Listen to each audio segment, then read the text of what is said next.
গত 27শে ফেব্রুয়ারি শেষ হয়েছে উচ্চ মাধ্যমিকের পরীক্ষা। উচ্চ মাধ্যমিকের 4th সেমিস্টারের পরীক্ষা 27শে ফেব্রুয়ারি শেষ হওয়ার পরে কিছুদিনের মধ্যে সেই খাতা বিতরণ করে দেওয়া হয়েছে পরীক্ষকদের কাছে, যাতে খাতাটা তোমাদের খুব তাড়াতাড়ি দেখে নেওয়া যায়।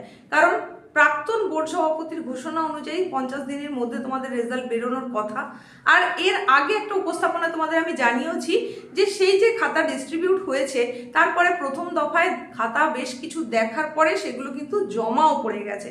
এই যে অধিকাংশ খাতা জমা পড়ে গেছে এবং এই যে মিডিলের সময়টা তোমাদের পরীক্ষা শেষ এবং প্রথম দফার খাতা জমা হয়েছে, এই সময়ের মধ্যেই বিভিন্ন ভিডিওতে এসে তোমরা কমেন্টের মাধ্যমে জানতে চাইছো যে অঙ্ক বিষয়ে তোমাদেরকে কি 10 নম্বর গ্রেডটা দেওয়া হবে নাকি হবে না।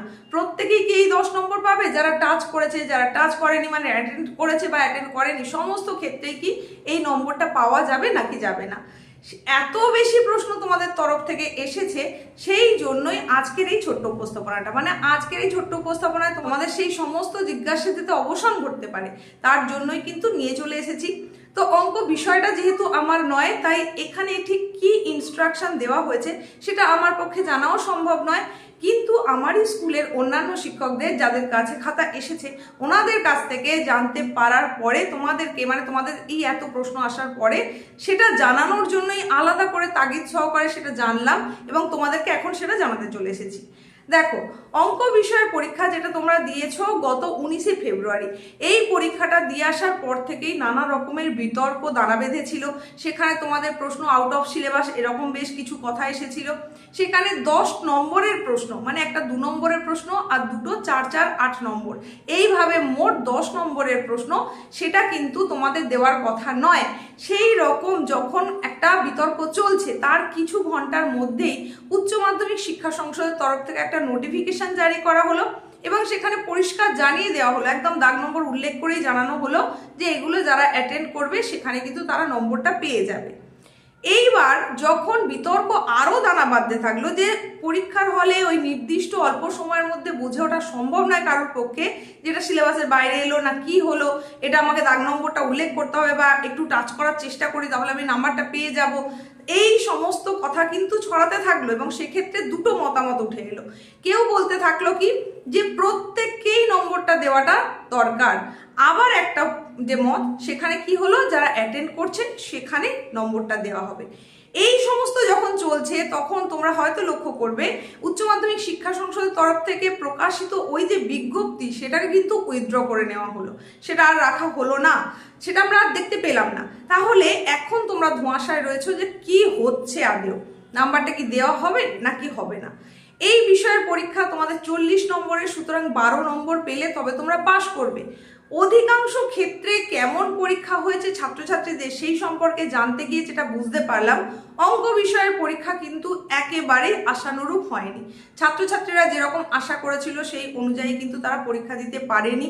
সেটা তাদের দিক থেকে কিছুটা খামতি ঘাটতি থাকতে পারে, আর অধিকাংশটা তো আমরা দেখেইছি এত অল্প সময় এত ভাস্ট সিলেবাস, সেই সমস্ত কিছুকে কেন্দ্র করে পরীক্ষা সার্বিকভাবে কিন্তু ভালো হয়নি। তো এই 12 নম্বরটা আদেও উঠবে কিনা এই সম্পর্কে কিন্তু অনেক স্টুডেন্ট সংশয়ের মধ্যে রয়েছে, তার জন্যই তোমরা বারবার করে জানতে চাইছো যে কি হবে। এর আগেও আমি তোমাদের বলেছি যে বিভিন্ন বিষয়ের যে পরীক্ষার খাতা দেখা চলছে সেখানে কিন্তু নাম্বার যথেষ্ট ভালো আসছে, তবে অঙ্ক বিষয়ের ক্ষেত্রে স্পেসিফিকভাবে যখন জানতে গেলাম তখন দেখতে পেলাম কি না, নম্বর কিন্তু ভালো আসছে না। এই অঙ্ক বিষয়ের পরীক্ষায় নম্বরটা যথেষ্ট কম আসছে এবং সেটা বেশ চিন্তা করার মতোই বিষয়, হ্যাঁ চিন্তায় পড়ে যাওয়ার মতোই বিষয়। খুব কম স্টুডেন্টের খাতা পাওয়া যাচ্ছে যেখানে বেশ ভালো নম্বর আসছে, অধিকাংশ ক্ষেত্রে কিন্তু নাম্বারটা খুব একটা ভালো আসছে না। এইবার তোমাদের বলি যে 12 নম্বরের মধ্যে, মানে 12 পেলে তবে তুমি পাস করবে, আর 10 নম্বর যদি গ্রেস দিয়ে দেওয়া হয় তাহলে তুমি তোমার প্রচেষ্টায় যদি 2 মাত্র পাও তাহলেই পাস করে যাবে। সেই কারণেই তোমরা চিন্তায় রয়েছো, কারণ তোমরা নিজেরাও জানো যে পরীক্ষা ভালো হয়নি, তাহলে কি হচ্ছে সেই কারণেই বারবার জানতে চাইছো। তো এখানে একেবারে ওই সমস্ত পরীক্ষকদের জন্য যে ইনস্ট্রাকশনটা দেওয়া আছে সেটা তোমাদেরকে একটু অথেন্টিকভাবে তুলে ধরছি।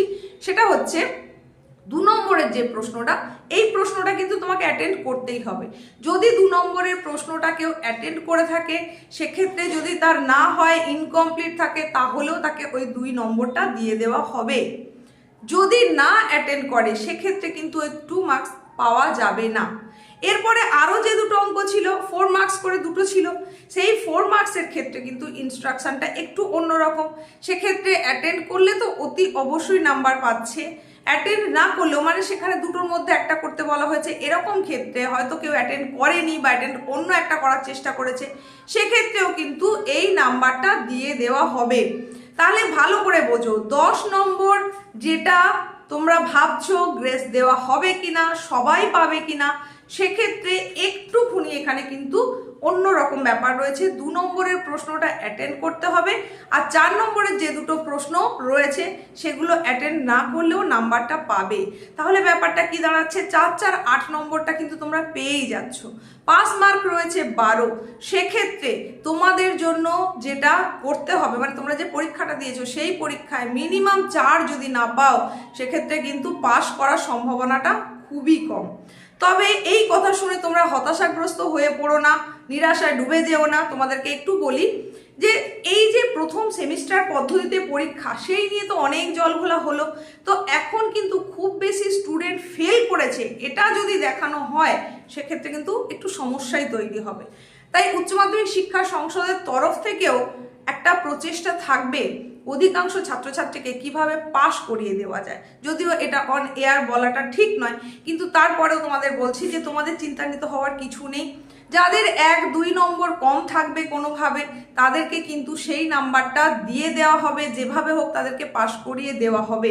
কারণ এত সংখ্যক ছাত্রছাত্রী, মানে যে ধরনের খাতাগুলো আসছে, সেই খাতা যদি তোমরা দেখতে তাহলে বুঝতে পারছে যে 3rd সেমিস্টারের ক্ষেত্রে যে নাম্বারটা উঠেছে তার ধারে কাছেও কিন্তু যাচ্ছে না 4th সেমিস্টারের খাতার নাম্বার। মানে আমি শুধু এটা স্পেসিফিকভাবে অঙ্কের ক্ষেত্রে বলছি, অন্য বিষয়গুলোর ক্ষেত্রে কিন্তু বলছি না। তো অঙ্কের মতোই যদি অন্য বিষয়গুলোর ক্ষেত্রে তোমরা জানতে চাও যে কেমন নম্বর উঠছে বা কোন বিষয়ের ক্ষেত্রে জানতে চাইছো, সেটা তোমরা যদি কমেন্টে জানাও, তোমাদের কমেন্ট অনুযায়ী সেটা পরবর্তীতে নিয়ে চলে আসবো। বাংলা, ইংরেজি, ইতিহাস, ভূগোল বা যে কোনো বিষয় সম্পর্কে যদি তোমরা জানতে চাও যে কোন বিষয় ঠিক কেমন নম্বর আসছে, তাহলে সেটাও কিন্তু তোমাদেরকে পরবর্তী উপস্থাপনায় জানাতে আমি প্রচেষ্টায় থাকবো। তো এখন তোমাদেরকে অঙ্ক বিষয় নিয়ে বলছি। তো এই অঙ্কের ক্ষেত্রে কিন্তু 3rd সেমিস্টারে যে নাম্বারটা উঠছিল, এই 4th সেমিস্টারে কিন্তু অনেকটাই নিম্নমুখী। তো তাহলে কি হবে, তাহলে তো অধিকাংশ ছাত্রছাত্রী ফেল করে যাবে। সেক্ষেত্রে কিন্তু আমি তোমাদের আগেও বললাম, এই 8 নম্বর তো তোমরা পাচ্ছই। নিজের প্রচেষ্টায় 4 পেলে এমনিই তুমি পাস করে যাচ্ছ, কিন্তু নিজের প্রচেষ্টায় 4 না পাওয়া সত্ত্বেও, মানে 12 টোটাল হয়তো হচ্ছে না, সেক্ষেত্রেও কিন্তু কোনো না কোনোভাবে যদি দেওয়ার জায়গা থাকে, তাহলে সেক্ষেত্রে কিন্তু তোমাকে সেই নাম্বারটা দিয়ে দেওয়া হবে।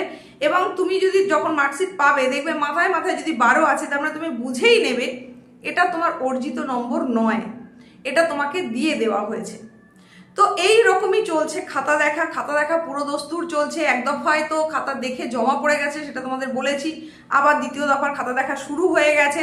তো কিছুদিনের মধ্যেই চূড়ান্ত ফলাফলও প্রকাশ হবে এবং সেই অনুযায়ী বিজ্ঞপ্তিও প্রকাশ হবে। তো তোমাদের কার কি মনে হচ্ছে, তোমার অঙ্ক বিষয়ের পরীক্ষা কেমন হয়েছে সেটাও তুমি জানাতে পারো। নেক্সট উপস্থাপনায় কোন বিষয় নিয়ে জানতে চাইছো সেটাও জানাতে পারো। দেখা হচ্ছে এইরকমই গুরুত্বপূর্ণ কোনো উপস্থাপনার সঙ্গে। প্রত্যেকের সুস্থতা কামনা করে এখানে শেষ করলাম।